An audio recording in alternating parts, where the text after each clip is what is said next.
workshop. I would request all of you, वाले भी जितने डॉग रहते हैं उनको भी हम कैसे better. The presence of Honorable Chief Guest, Principal District and Session Judge is a blessing, and we are very thankful to him for sparing his valuable time out of his busy schedule and marking the presence here. All police officers, officials and all present here are surely going to get benefits out of today's workshop. जो ऐसे लोग हैं उनको police आगे भी पकड़ने जा रही है और छापेमारी की जा रही है। देखिए, जहाँ पे हम वचनबद्ध हैं इस सोसाइटी को बचाने के लिए, सांबा जिले के लोगों को बचाने के लिए नशा खोरी से, तो वहाँ पे हम इस चीज़ के लिए भी वचनबद्ध हैं कि कहीं भी किसी को निर्दोष को ना पकड़ा जाए, किसी को थाने में जो आता है उसको बहुत अच्छे तरीके से पेश आए पुलिस वाले, और यदि कोई मुलजम भी है, अक्यूज्ड भी है, तो उसके साथ भी व्यवहार बहुत अच्छे तरीके से हो और मानवता को कहीं भी दो पर ना लगाया जाए, मानवीय ढंग से और एजुकेटेड ढंग से और 21वीं शताब्दी के हिसाब से पुलिसिंग की जाए। ये स्पिरिट जो देश की है वह महिलाओं के विरुद्ध जो अत्याचार हो रहा है उसको समाप्त करने की है। कोई भी अत्याचार महिलाओं के विरुद्ध नहीं होना चाहिए। जो बड़े बड़े अपराध हैं, हत्या जैसे वे सारे समाप्त हो जाने चाहिए, और जितने भी points the law which relates to the cognizance to be taken by the magistrates, registration of FIR, how the FIR should be registered, what the police officer has to do, what are his duties and responsibilities. We have come across with certain cases where, despite being a clear cognizable offence, the police officers, they go on conducting preliminary inquiry for the reason best known to them. So we will be discussing that also.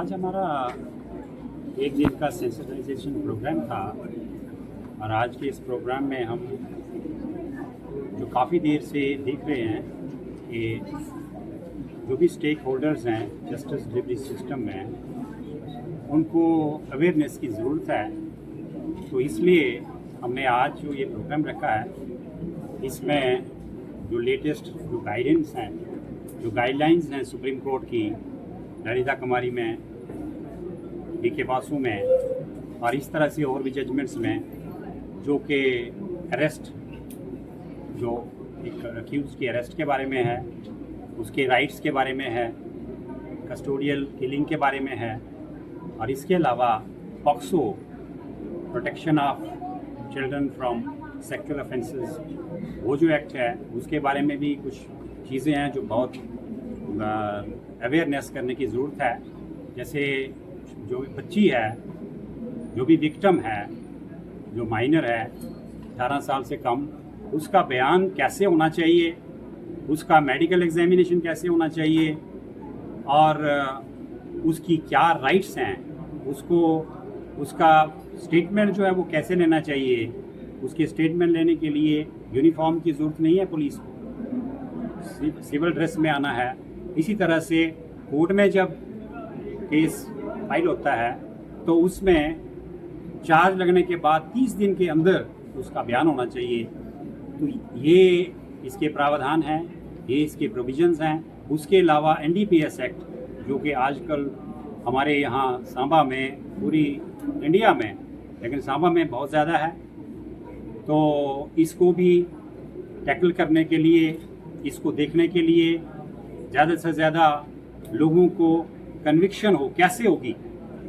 वो ऐसे होगी कि अगर हमें इन provisions का पता होगा कि जो प्रोविजंस हैं, जो गाइडलाइंस हैं, जो रिकवरी है, सीजर है, सीलिंग है, वो प्रॉपर होगी, तो इन केसेस में कन्विक्शन रेट बढ़ेगा। और इसी तरह से फिर वोटर एक्सीडेंट्स जो क्लेम्स ट्रिब्यूनल में जो केसेस आते हैं, मोटर व्हीकल अमेंडमेंट एक्ट 2019 के बड़े बड़े प्रोविजंस हैं और सुप्रीम कोर्ट की जजमेंट है गौर मोहम्मद केस में जो 15 दिसंबर 2022 को आई है, तो उसकी भी गाइडलाइंस जो हैं वो इम्प्लीमेंट नहीं हो रही हैं। उसमें पुलिस को जो काम करना है वो नहीं हो रहा है, या बाकी जो स्टेक होल्डर्स हैं तो वो भी अपना काम नहीं कर रहे हैं। तो इसलिए हमें ये समझा कि सबको अवेयर करने की ज़रूरत है, और इसीलिए